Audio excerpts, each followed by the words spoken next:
कई बार ना कुछ बोझ ऐसे होते हैं जो दिखते नहीं पर अंदर ही अंदर बहुत भारी महसूस होते हैं।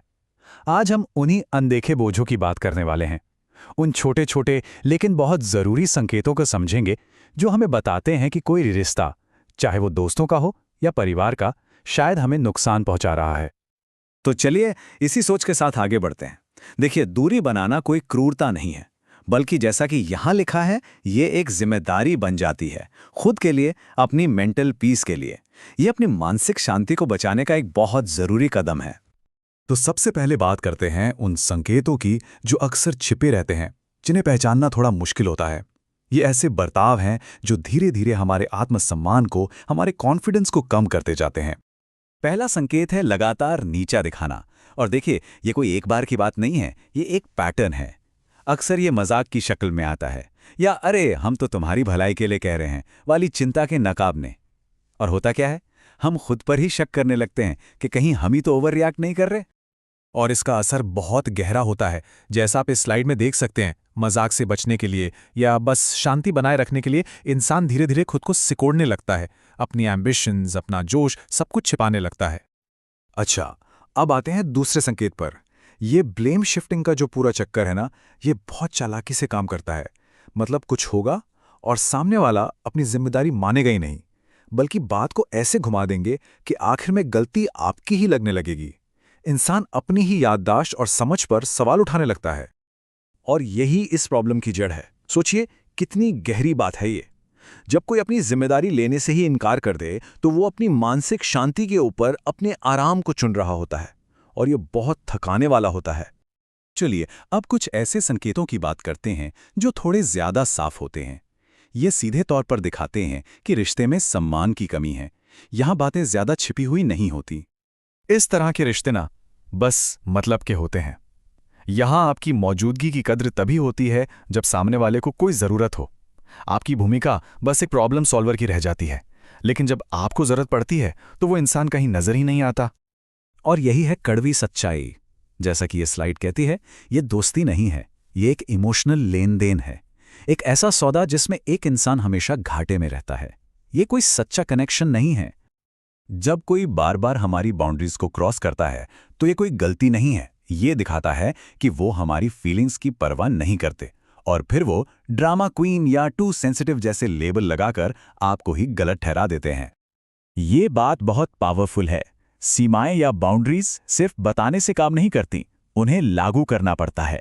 अपने आत्मसम्मान को बचाना आखिर में हमारी ही जिम्मेदारी है। ईर्ष्या के ये संकेत बहुत ही सटल और तकलीफदेह होते हैं। कोई अच्छी खबर सुनाओ और जवाब में एक झूठी मुस्कान मिले, या फिर वो आपकी अचीवमेंट को छोटा दिखाने की कोशिश करे। अक्सर ये उनकी अपनी इनसिक्योरिटीज से आता है। आपकी कामयाबी उन्हें उनकी कमियों की याद दिलाती है। और यही ईर्ष्या का सबसे बुरा असर है। जैसा कि ये स्लाइड कहती है, ये आपको अपनी ही रोशनी कम करने पर मजबूर कर देती है, ताकि दूसरे लोग कंफर्टेबल महसूस कर सकें। ये आपकी ग्रोथ को रोक देती है। अभी तक हम दूसरे इंसान के बर्ताव की बात कर रहे थे। अब चलिए फोकस को बदलते हैं और अपने अंदर की आवाज सुनते हैं। हमारी अपनी भावनाएं, हमारी अपनी फीलिंग्स।